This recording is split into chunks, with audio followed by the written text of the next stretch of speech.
Job offers. So ఎప్పుడైనా కూడా మనం డిజిటల్ సైన్స్ ఏమైనా అసలు భయపడకుండా ప్లస్ www.cybercrime.government.in వెబ్సైట్కి వెళ్ళి అప్లోడ్ చేస్తే వాళ్ళు చెక్ చేస్తారు. And cyber crime helpline number కూడా 1930.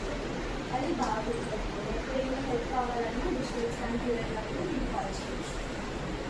సో చిన్న సర్వే తీసుకుంటాం, అది చిన్న పేపర్ ఇస్తాము, అది ఆన్సర్ చేసి సైన్